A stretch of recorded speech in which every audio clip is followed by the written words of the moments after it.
Selamat datang di Gelora News, berita sepekan Partai Gelora Indonesia bersama saya Bilkis Mutiah.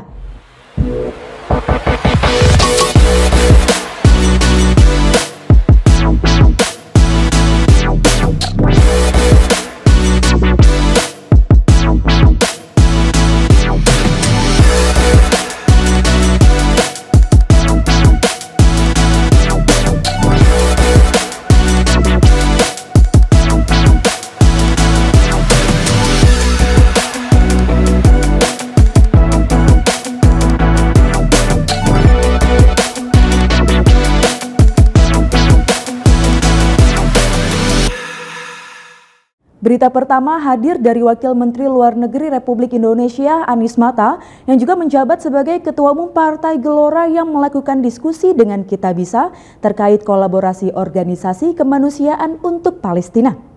Dalam diskusi itu hadir pula para teman-teman kelembagaan dan influencer tanah air yang ikut berkontribusi dalam organisasi kemanusiaan yang bekerja untuk Palestina. Anies Mata mengatakan, ia mendorong Kitabisa yang telah berhasil mengumpulkan total donasi lebih dari 190 miliar dan semua NGO agar penyaluran bantuan fokus akan 3 hal, yakni bernilai strategis serta integrasi dengan otoritas di Palestina, program harus memiliki nilai manfaat tinggi, serta bernilai simbolik bagi Indonesia. Berita berikutnya, Wakil Ketua Umum Partai Gelora Fahri Hamzah selaku Wakil Menteri Perumahan dan Kawasan Permukiman mendampingi Presiden Republik Indonesia Prabowo Subianto dalam menerima Menteri Energi dan Infrastruktur Uni Emirat Arab Suhail Mohammed Al-Mazrui di kediaman Kartanegara, Jakarta. Berlangsung pada Kamis 30 Januari 2025 lalu, kunjungan tersebut terjadi guna menindaklanjuti sejumlah kerjasama kedua negara seperti sektor energi dan perumahan. Selain Fahri Hamzah, turut juga Sekretaris Kabinet Teddy Indrawijaya dan Ketua Satuan Tugas atau Satgas Perumahan Hasim Joyo Hadi Kusumo mendampingi Presiden Republik Indonesia. Sementara itu, delegasi Uni Emirat Arab yang turut hadir bersama Menteri Suhail yaitu Duta Besar Uni Emirat Arab untuk Indonesia, Abdullah Salim Al-Dahiri. Kunjungan ini mencerminkan hubungan yang makin erat antara Indonesia dan Uni Emirat Arab, serta komitmen bersama untuk menciptakan kerjasama yang saling menguntungkan di berbagai bidang strategis. Sebelumnya, Fahri Hamzah juga berkesempatan mengunjungi kantor pusat UGM di Yogyakarta, serta mendorong adanya kontribusi aktif dari akademisi dalam program 3 Juta Rumah. Berlangsung pada Senin 27 Januari 2025 kemarin, dalam pertemuan dengan Dewan Guru Besar Universitas Gadjah Mada tersebut ada beberapa hal yang dibahas, yakni mengenai berbagai kegiatan pengabdian kampus UGM di sekitar, salah satunya Lembah Kot Yogyakarta yang menyinergikan kegiatan Kementerian PKP dengan Tridharma Perguruan Tinggi, menyusun rencana tindak lanjut dalam mengembangkan model, media, dan modul pengembangan perumahan dan kawasan permukiman padat penduduk di perkotaan. Berita selanjutnya, Guru Besar Hukum Internasional Universitas Indonesia, Profesor Hikmahanto Juwana, meminta pemerintah mengkritisi pelaksanaan gencatan senjata antara Palestina dan Israel. Sebab gencatan senjata ini menjadi modus Presiden Amerika Serikat Donald Trump untuk mengusir secara halus warga Gaza dari tanah airnya dan memuluskan langkah Israel untuk menguasai Palestina secara keseluruhan. Hal itu disampaikan Hikmahanto Juwana dalam Gelora Talks yang bertajuk tema Gencatan Senjata, Pembebasan Sandera dan Apa Tantangannya yang ditayangkan pada Rabu 29 Januari 2025 sore yang juga dihadiri oleh aktivis Palestina Muhammad Hussein Gaza dan Ketua Pusat Solidaritas Palestina Dewan Pimpinan Pusat Partai Gelora Tengku Zulkifli Usman.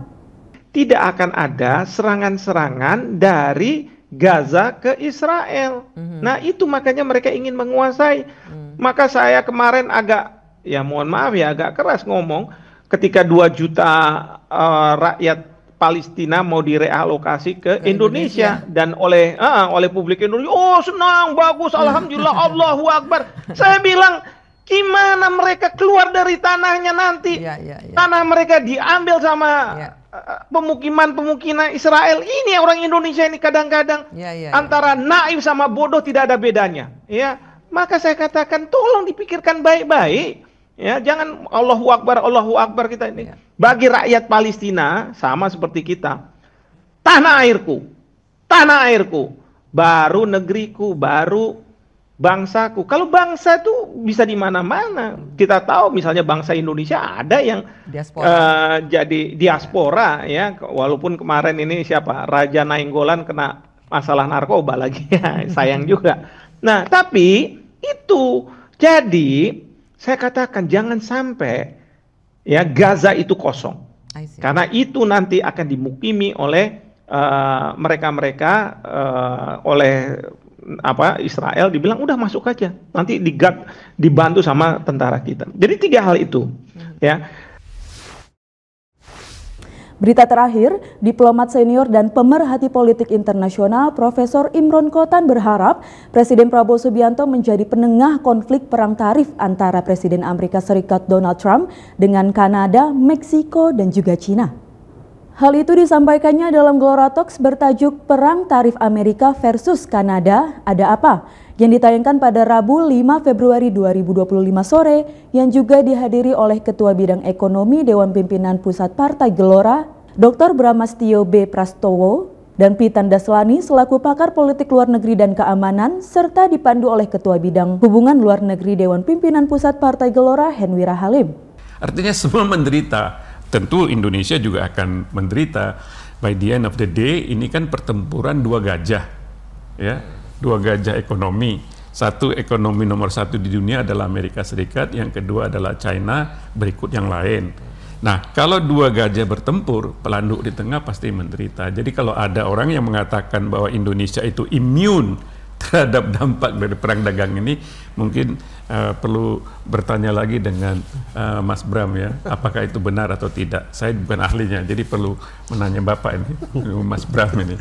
Jadi kita tetap terpengaruh ya. Oleh karena itu saya ingin melihat dan berharap ya bahwa negara-negara mid power seperti Indonesia ini memberikan, katakanlah, memunculkan mitigating factors sehingga negara-negara besar ini tidak bertarung terus, karena yang menderita kita-kita juga.